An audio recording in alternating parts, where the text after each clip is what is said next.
Vamos a charlar con Graciela Camaño, diputada nacional hasta hace poco, dirigente reconocida del peronismo, una mujer muy influyente mientras estuvo en la Cámara y seguramente lo debe seguir siendo, charlando con políticos, hablando con grupos, tratando temas que tienen que ver con la Argentina de todos los días.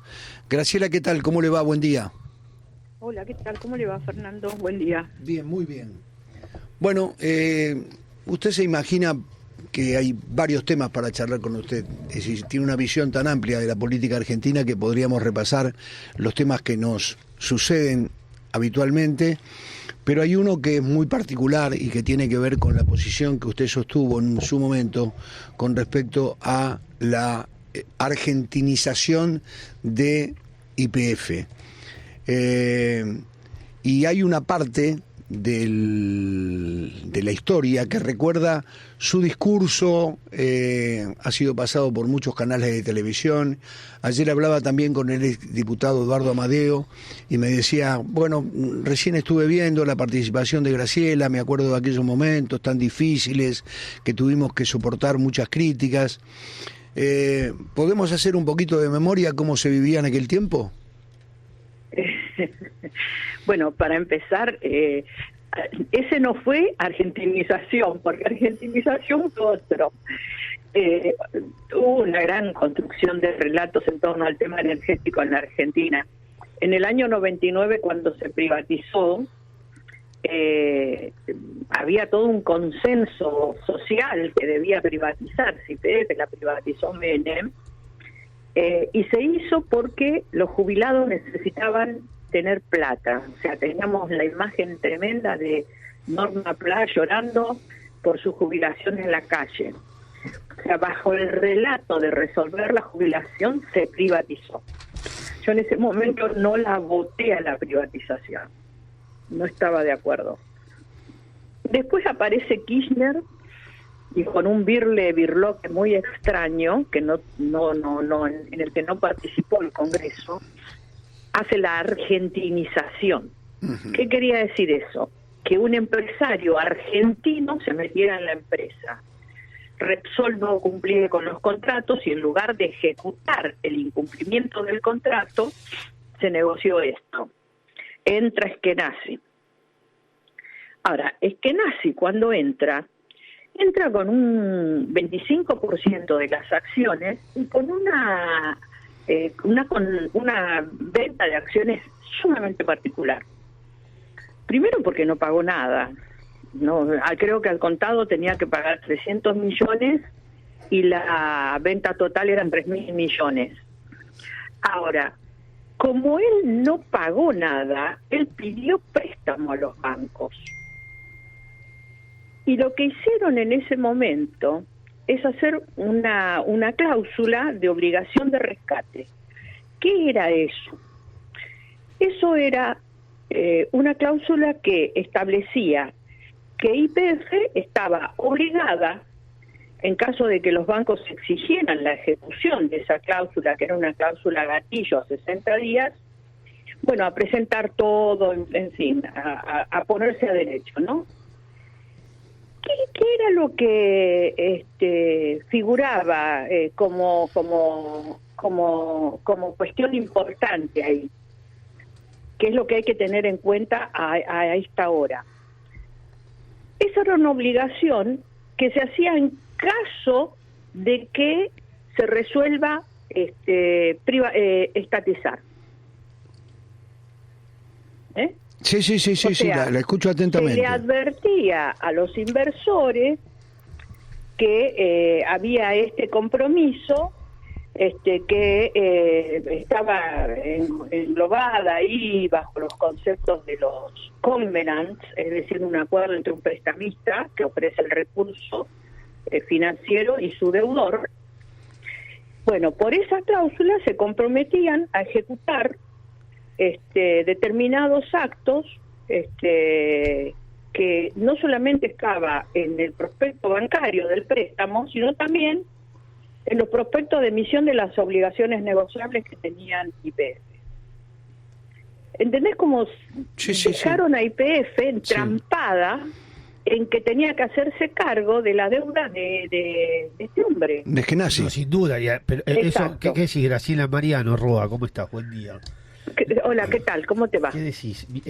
No solo eso, sino que, a ver, primero, la empresa española se aceptó esto. Obviamente Repsol, la empresa española, aceptó todo esto. ¿Por qué? Porque no podía llevarse la plata que iba ganando la Argentina. Que es cierto también que la gestión de la empresa de YPF fue mala. Muchos remarcan que digo mala porque se producía mucho menos que cuando ellos agarraron, tanto gas como también no hacían inversiones. Y no hacían Mariano. Déjame terminar con esto que es interesante. ¿Qué es lo que dijo Repsol? Repsol lo que dijo es, con razón, me ponían precios máximos, o sea, me estaban vaciando a mí la compañía. Y Kirchner, ¿qué hizo? Presionó hasta último momento y dice, bueno, yo te voy a permitir a vos llevarte la plata, que eso es fuga de capitales, eso es fuga de capitales. Yo te voy a permitir llevarte la plata, pero si vos me das el 25% de la empresa, y no a cualquier empresario, como debería el estatuto, cuando se privatizó en 1990, ¿qué decía? Decía que si alguien compraba más del 15% de las acciones, como hizo Eskenazi con el 25%, debería haber una oferta pública. Que por eso hoy la jueza de Estados Unidos está fallando por eso, porque no se respetó el estatuto de la privatización de YPF, ¿se entiende? Esa es la clave. Trajeron y hicieron entrar por la ventana a los Eskenazi, básicamente porque Kirchner, como le pasó con Lula, o que pasaba con Hugo Chávez, o que pasaba en Bolivia, cada presidente tenía su propia petrolera, Graciela.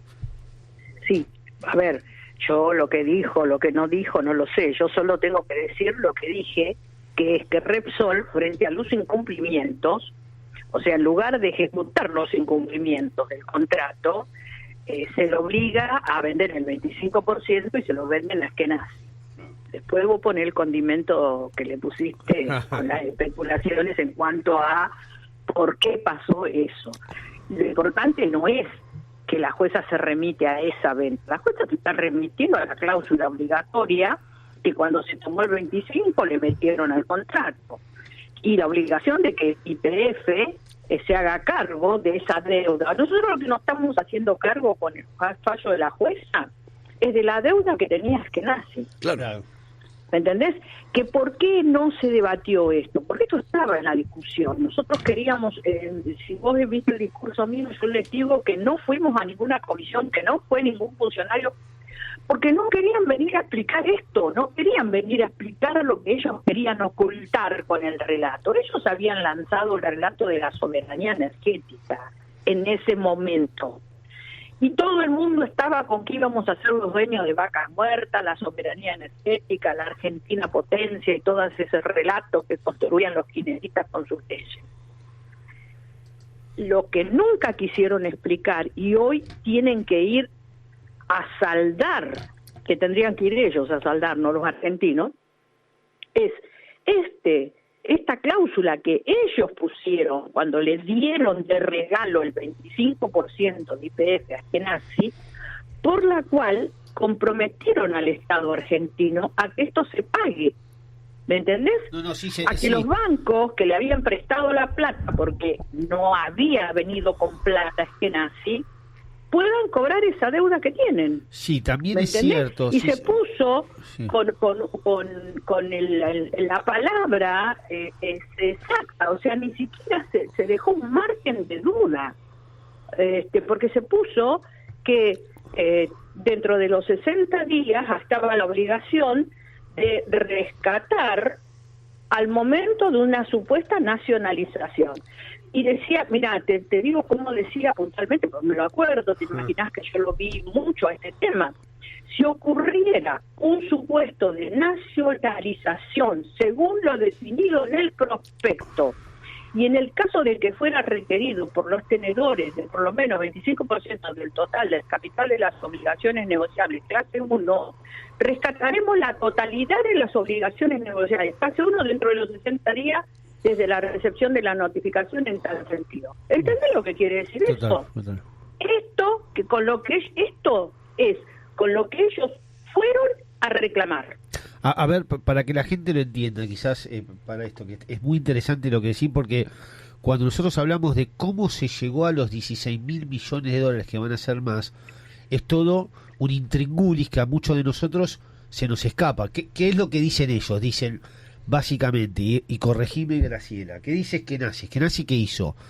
Kirchner, cuando efectivamente Eskenazi desconoce lo que hizo Néstor Kirchner, ya Kirchner fallecido, Néstor Kirchner con Cristina, hablan de una famosa reunión, le desconoce esa obligación que tenía Eskenazi de reportarle a los Kirchner, con Néstor ya muerto, que fue Néstor el que le permitió a Eskenazi comprar el 25%. Ahí algo se rompe, por lo cual Cristina Kirchner decide nacionalizar. Pero en la oferta se le hace a Repsol por el 51% de las acciones y lo deja fuera Eskenazi. Eskenazi no termina recibiendo la estatización, o sea, el Estado no le paga nada a Eskenazi por el 25%, sí le paga a Repsol por el 51%, esos famosos 6.000 millones, 5.000 y pico de millones de dólares que habla el propio Kicillof, que también es una fortuna de guita, fue el empresario del año, el dueño de Repsol, después de haber salido con esa plata. Brufal era, ¿no? Brufal en la Argentina, con sede en Madrid. Por supuesto, porque en realidad él debió haber salido de la Argentina por incumplimiento de contrato, claro. Cuando negocian el ingreso de Eskenazi. Ahí se tendría que haber ido Repsol pagándole a la Argentina el incumplimiento del contrato. Absolutamente, por eso muchos remarcan, y esto es para pensarlo, no digo que es así, no es fantasmas, que es que Eskenazi, ¿qué hizo? Como Cristina Kirchner no le pagó a Eskenazi por ese 25%, hay un porcentaje más, pero poner por ese 25%, no les pagó como le pagó sí a Repsol. ¿Qué hizo? Le hizo juicio en Argentina, pero no le hizo el juicio, se lo vendió a Buford. Buford es una empresa que cotiza en Estados Unidos. Se le dice fondo buitre, es mucho más que un fondo, es una empresa que cotiza, repito, en la bolsa de Estados Unidos, que tiene 400 abogados y se dedica a esto, son los mejores del mundo. Claro. Te hacen caca. En demandar. Total, en demandar y además en hacer cumplir los contratos. Correcto. Obviamente que siempre que tenga algún tipo de trazabilidad con Estados Unidos, ahí te empoman. ¿Por qué? Porque Argentina necesita de la cooperación internacional para poder crecer, como todos los países en un mundo globalizado. Esto es en sentido común. Entonces, lo que hizo Eskenazi fue vender ese juicio a la gente, obviamente, de Buford, y lo que hoy estamos viendo son las consecuencias de eso. Ahora, ¿qué muchos remarcan? Yo creo que no es así, Mariano. Yo lo que creo es que no, porque ese es otro relato, me parece a mí. A mí me da la impresión de que los que hicieron el juicio, y esto lo sabe mejor Sarabia Farías que yo, por supuesto, porque él estuvo en la función y pudo mirar desde adentro cómo fue. Yo miré el contrato y miré los papelitos de los que tienes acceso un diputado, pero me parece que él es el que miró todo. El juicio lo realizan los bancos que le habían dado el préstamo, que dolosamente se lo aseguraron de cobrar en la propia YPF. ¿Entendés lo que yo te digo? Hay una cláusula que está en esa transacción, que es de obligación de rescate, de obligación negociable. Pero la obligación negociable, ¿cuál es? La que hizo Eskenazi con los bancos, porque no tenía la plata. Sí. ¿Me entendés? Y en esa cláusula le metieron una cláusula gatillo, que tenían que avisarle a los señores que le habían dado la plata a este señor para que entre 60 días antes, y que la cláusula a los 60 días. Y le pusieron además, que esto yo creo que es lo más tremendo, ¿no? Claro. Que era algo que se hacía en caso de nacionalización.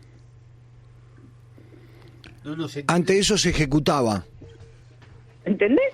Claro. En caso de nacionalización vos le diste un reaseguro al acreedor de Eskenazi.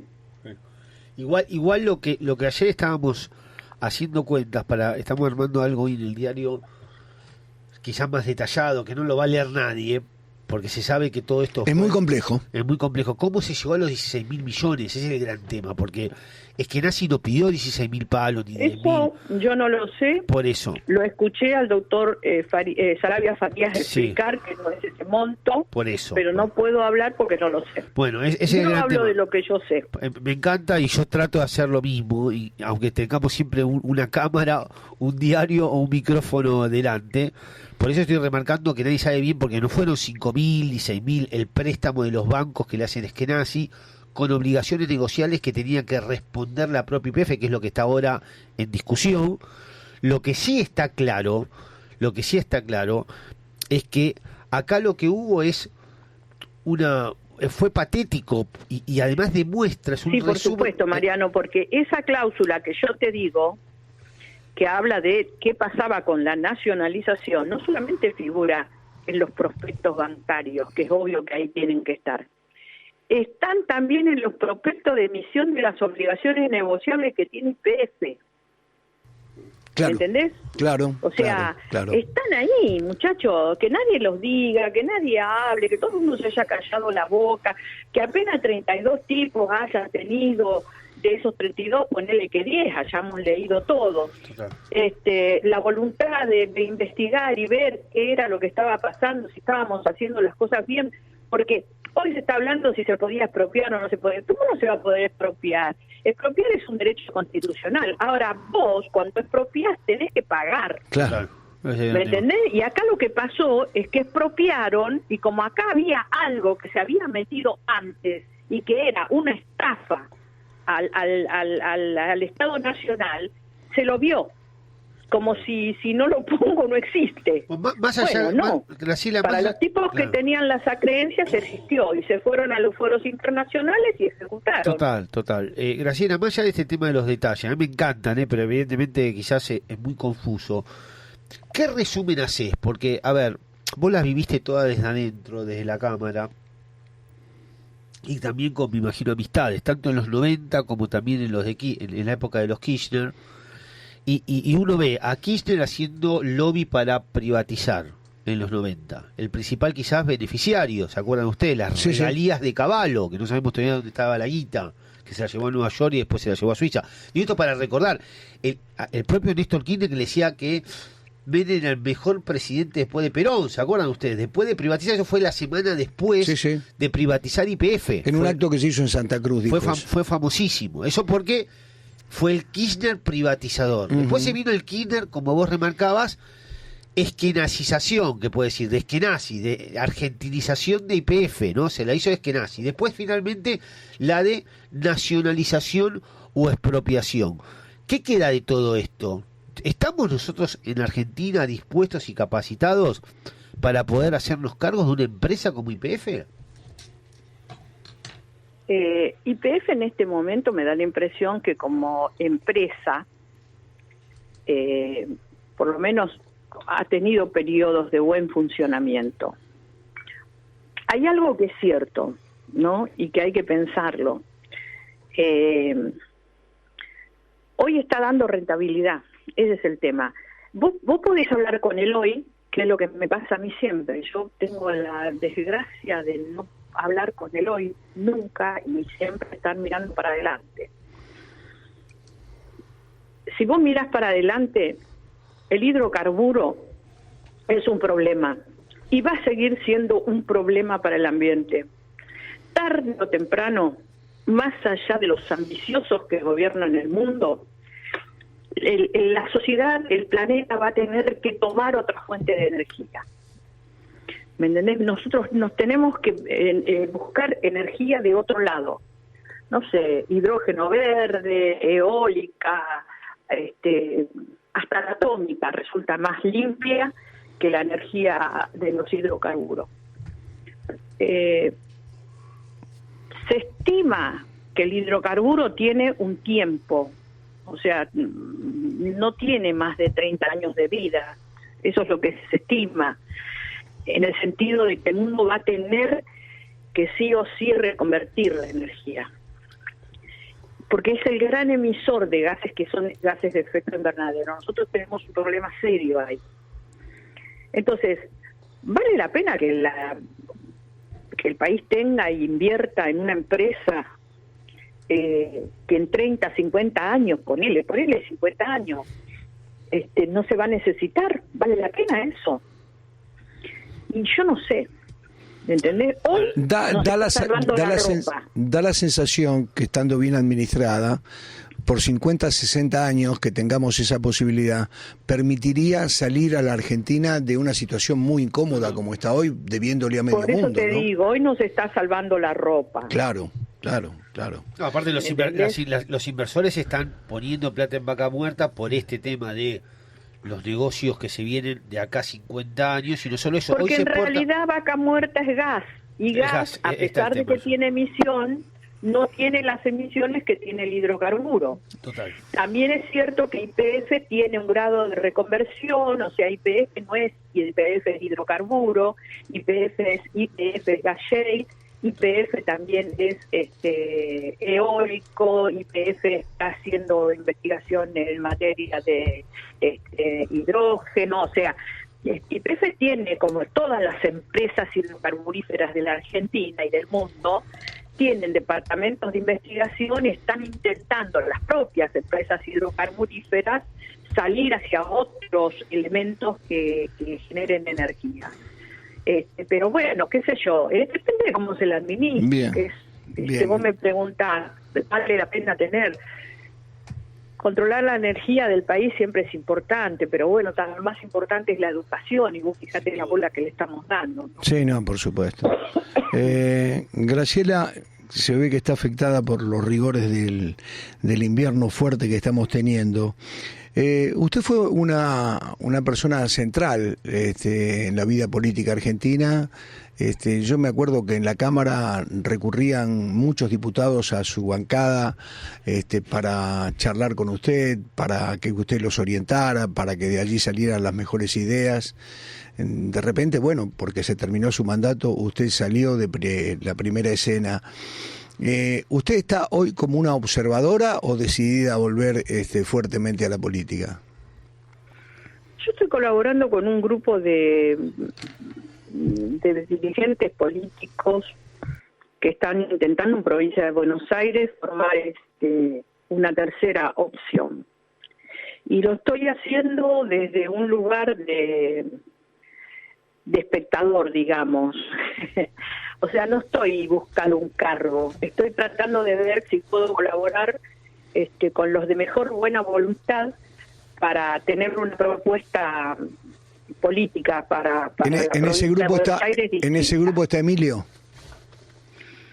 Yo creo que al final del camino vamos a estar todos los que pensamos que es posible la política construida desde el diálogo, desde el consenso, sin los agravios, sin la construcción de relatos extremos, porque no nos permiten vivir. Y mientras nosotros somos testigos de los discursos violentos, de los relatos extremos, que son de uno y otro lado, acá hay carencias básicas.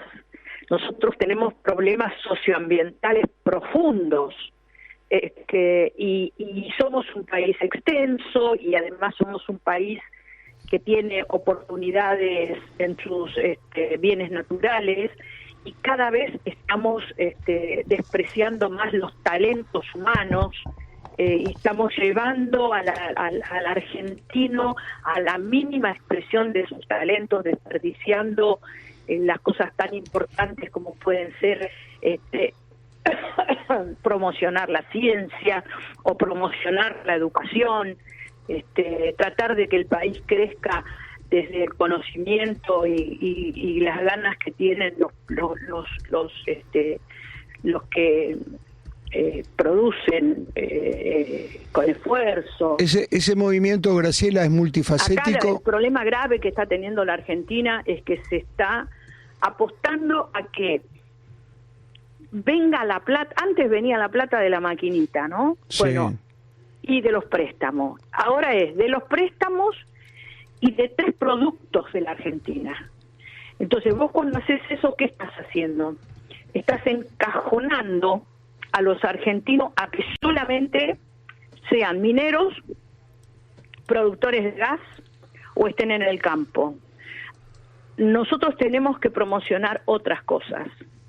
Nosotros tenemos que lograr que los argentinos puedan estar desarrollando sus talentos en múltiples actividades, porque ya lo han demostrado. Graciela, ese movimiento del que usted participa, como, digamos, una colaboradora muy especial, ¿es un movimiento multifacético o es una opción al peronismo tradicional o histórico o lo que sea llamado? No, yo creo que se está tratando de que sea algo multifacético. Nosotros, yo con el que tengo una amistad más importante es con Julio Zamora, que es una de las personas que está dentro del armado. El intendente de Tigre. Exacto, que es la primera sesión electoral. Pero un magnífico intendente. Es buena persona, me parece. Sí, además de una gran calidad humana. Sí. Bueno, y es eso, sí, también está Emilio, por supuesto, que es un caminador constante de la tercera vía. Sí, sin ninguna duda. Bueno, Graciela, le agradecemos, hemos charlado media hora, ha sido muy rico, si bien es bastante engorroso el tema de YPF para el hombre común, es vital y es clave porque nos vamos a tener que hacer cargo de una deuda que seguramente negociaremos para ver si podemos achicar en su monto, pero que me da la sensación que más allá de la inteligencia artificial que lo quiere ayudar a Kicillof, vamos a tener que pagar sin ninguna duda, porque como usted dijo, cuando se expropia lo que hay que hacer es pagar, no hay vuelta que darle, no queda otro camino, y ese parece ser el destino de la Argentina, lamentablemente. Así que quizás debiéramos hacer un llamado a la justicia, ¿no? Sí. O sea, acá hubo un gran ausente en todo este trámite, porque denuncias hubieron, claro, pero no hubo investigación judicial. Eso es y cierto. La Corte, que está tan activa en estos días, y la propia justicia, mirando lo que pasa en México con el Poder Judicial. Uh-huh. O sea, empiecen a mirar lo que está pasando en el mundo cuando la justicia no responde, y empiecen a responder. Claro. O sea, tiene que haber recordemos una que en México lo que está pasando es que la nueva presidenta determinó que los jueces se elijan por el voto popular.